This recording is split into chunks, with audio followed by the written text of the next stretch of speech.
Hey guys, मैं शुभम आप सभी लोगों का अपने चैनल हाई फाई एजुकेटर में स्वागत करता हूं। और आज डेली की तरह फिर से एग्रीकल्चर के क्वेश्चन लेकर आ गए हैं जो आपके एग्रीकल्चर एंट्रेंस एग्ज़ाम जैसे कि बीएससी एग्रीकल्चर और एमएससी एग्रीकल्चर या एग्रीकल्चर सुपरवाइज़र सभी के लिए बहुत ज़्यादा इम्पोर्टेंट है। तो आप आज की वीडियो स्किप मत करिएगा, पूरा ज़रूर देखिएगा। और हाँ, एक चीज़ मैं ज़रूर कहना चाहूँगा आप सभी से कि प्लीज़ हमारे वीडियो को थोड़ा शेयर कर लिया करिए, थोड़ा सब्सक्राइब कर दिया करिए, क्योंकि बहुत मेहनत लगती है एक वीडियो बनाने में। आपको नहीं लगता होगा कि एक वीडियो में बनाने में मेहनत लगता होगा। हम कहीं ये मत सोचा करिए कि हम कहीं से पेपर से उठा के क्वेश्चन डायरेक्ट लेकर आते हैं। नहीं भाई साहब, ऐसे नहीं लाते हैं। बहुत सारे पेपर से निकाल कर तब लेकर आते हैं। अगर एक पेपर से कितने दिन लेकर आएंगे क्वेश्चन? आप मैच करा लीजिए, कोई किताब से मैच करा लीजिए। अगर पेपर से क्वेश्चन मिल जाए तो हमें बताइए। मैं जो भी क्वेश्चन आपके लिए लेकर आता हूँ वो बहुत बारीकी क्वेश्चन लेकर आता हूँ, जिसे आप पढ़कर सीधे एंट्रेंस एग्ज़ाम क्वालिफाई कर लीजिए। हमें कोई लाइव क्लासेस नहीं चला रहा हूँ, ऐसा कुछ नहीं चला रहा हूँ। क्यों नहीं चला रहा हूँ? क्योंकि मैं इसलिए नहीं चला रहा हूँ क्योंकि मैं जो यहाँ पे वीडियो आपको प्रोवाइड करा रहा हूँ, मैं 100% कह रहा हूँ कि आपका एंट्रेंस एग्ज़ाम क्वालिफाई हो जाएगा। अगर आप मेरे प्लेलिस्ट में जाके सारे वीडियो देख लें और फिर पेपर देने बैठ जाइए, मैं कह रहा हूँ, गारंटी के साथ कह रहा हूँ कि 100% आपका एंट्रेंस एग्ज़ाम क्वालिफाई हो जाएगा। तो चलिए गाइस, स्टार्ट करते हैं। देखिए, यहाँ पे बहुत सारे क्वेश्चन दिए हैं, लेकिन पहला क्वेश्चन आपसे अक्सर पूछा जाता है पेपर्स में कि बताइए कि पेपेन निकाला जाता है किससे। तो आपको बता दूं, अगर घर पे पपीता का पेड़ है तो उसमें जो दूध निकलता है वाइट कलर का, उसी से क्या निकाला जाता है? पेपेन निकाला जाता है। वही नेक्स्ट क्वेश्चन आपसे पूछा जाता है हर बार पेपर में कि मटर में खरपतवार नियंत्रण हेतु खरपतवार नाशी कौन सी है। अगर मटर में आप कोई भी खरपतवार नाशक नहीं डाल सकते हैं, नहीं तो वो जल सकता है उसका पेड़, तो उसमें सबसे ज़्यादा डाला जाता है डोसानेक्स दवा डाला जाता है खरपतवार नाशी, जो कि बहुत ज़्यादा उसके लिए कारगर सिद्ध होती है। अगला नेक्स्ट क्वेश्चन आपसे पूछा जाता है कि बताइए कि पिछले पैर पर पराग थैली पाई जाती है किस इंसेक्ट में। तो आप जानते हैं कि मधुमक्खी क्या करता है, एक फूल से दूसरे फूल पर जाता है तो उसके जो पिछले पैर होते हैं उस पर पराग कण लग जाते हैं, जिसके वजह से एक फूल से दूसरे फूल में वो पराग कण इधर उधर जाते रहते हैं। इसी की वजह से फूल फल बनते हैं। चलेगा, इस नेक्स्ट पे चलते हैं। नेक्स्ट क्वेश्चन आपसे पूछा जाता है कि बताइए कि गन्ने के रस में समग्र ठोस पदार्थ प्रतिशत को क्या कहते हैं। तो गन्ने के रस में समग्र ठोस पदार्थ प्रतिशत को जानते हैं क्या कहते हैं? उसे कहते हैं सुक्रोज इंडेक्स कहते हैं। क्या कहते हैं? सुक्रोज इंडेक्स कहते हैं। चलिए नेक्स्ट पे चलते हैं। नेक्स्ट आपसे पूछा जाता है कि बताइए कि बीज अंकुरण का परीक्षण किससे किया जाता है। तो आपको बता दूं, बीज अंकुरण का जो परीक्षण किया जाता है वो क्लोराइड से किया जाता है। किससे किया जाता है? क्लोराइड से किया जाता है। चलिएगा, इस नेक्स्ट क्वेश्चन पे चलते हैं। नेक्स्ट क्वेश्चन पे आपसे बहुत ही अच्छा क्वेश्चन पूछा जाता है कि बताइए कि ऊसर भूमि में रोपाई हेतु धान की पौध की अनुशंसित उम्र कितनी होनी चाहिए। अगर ऊसर भूमि है, वहाँ पे अगर सीड कोई बो रहे हैं तो उसकी उम्र कितनी होनी चाहिए, मतलब कि कितने दिन में उसे कटाई उटाई सब कर लें, पक जाए फसल, तो उसकी उम्र जो होनी चाहिए 30 से 35 दिन की। वरना जो सीड है वो भी खराब हो जाएगा और प्लांट भी खराब हो जाएंगे, इसलिए कम दिन रहता है। चलिएगा, इस नेक्स्ट क्वेश्चन पे चलते हैं। नेक्स्ट क्वेश्चन आपसे पूछा जाता है कि बताइए कि हेग हेग हीमोग्लोबिन एक लाल रंग का पादप वर्णक है, यह किसमें पाया जाता है। तो आपको बता दूं, ये जो पाया जाता है ये पाया जाता है दलहनी पौधों की जड़ों में। क्या कहते हैं? दलहनी पौधों की जड़ों में, उसके गांठों में पाया जाता है।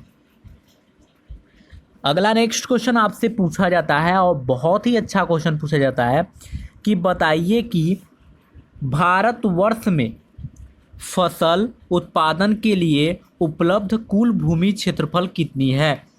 देखिए ये सारे क्वेश्चन बहुत ही ज़्यादा इंपॉर्टेंट है, बीएचयू, यूपी कैडेट या किसी भी एग्रीकल्चर एंट्रेंस एग्जाम में पूछे जाते हैं।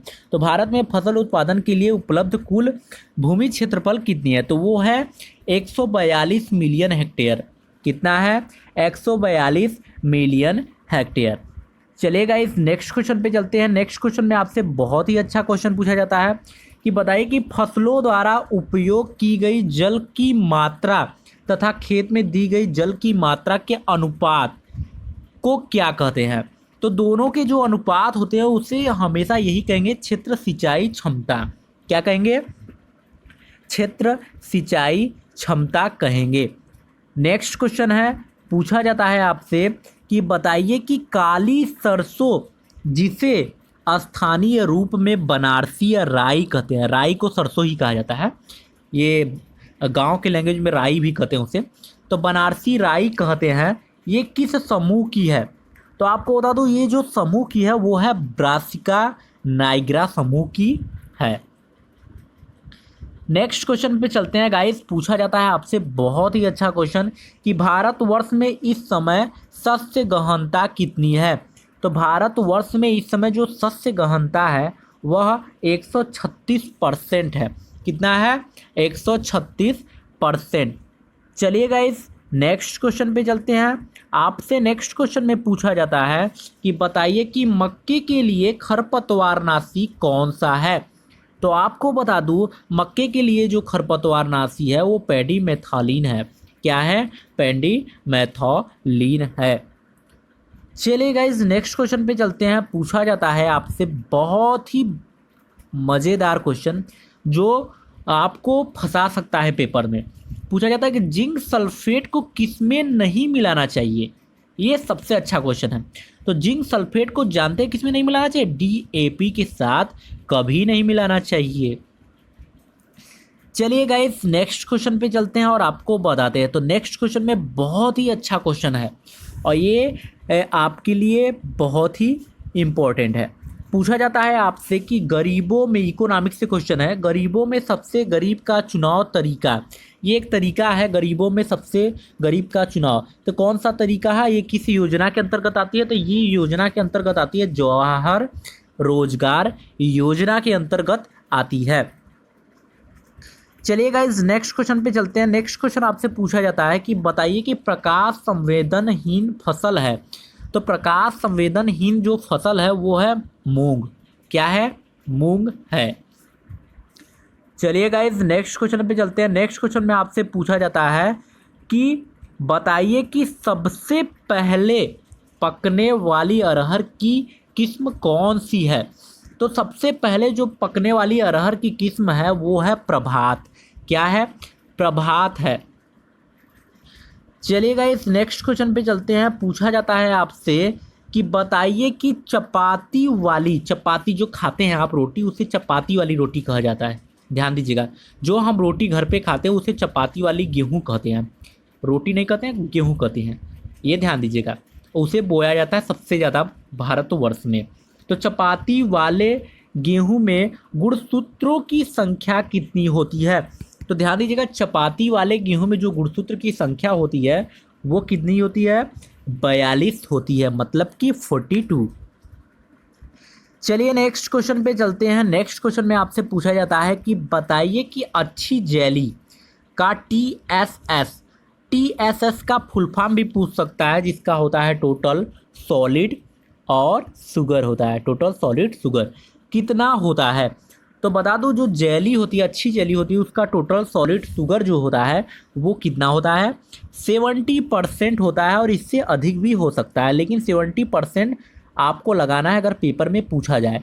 अगर 71 भी दे दिया गया है और कहीं ऑप्शन नहीं है, 40 दिया है, 20 दिया है, 22 दिया है, अगर 71 भी दिया रहा है तो भी टिक लगाना है। चलिएगा इस नेक्स्ट क्वेश्चन पे चलते हैं और आपको बताते हैं। नेक्स्ट क्वेश्चन में आपसे पूछा जाता है कि आलू का गुणसूत्र क्या है या कितना है? तो ये ध्यान दीजिएगा, आलू का जो गुणसूत्र और संख्या होती है वो 42 होती है। ये हमेशा याद रखे रहना। ये चपाती का दुगुना होता है, मतलब कि 42 होता है, उसका दुगुना कितना होगा? 48 होगा। चलिए नेक्स्ट क्वेश्चन पे चलते हैं गाइस। इसमें पूछा जाता है आपसे कि बताइए कि मृदा में यूरिया के जल अपघटन से उत्पन्न क्या होता है। तो मृदा में यूरिया के जल अपघटन से उत्पन्न जो होता है वो होता है अमोनियम कार्बोनेट। Ammonium carbonate.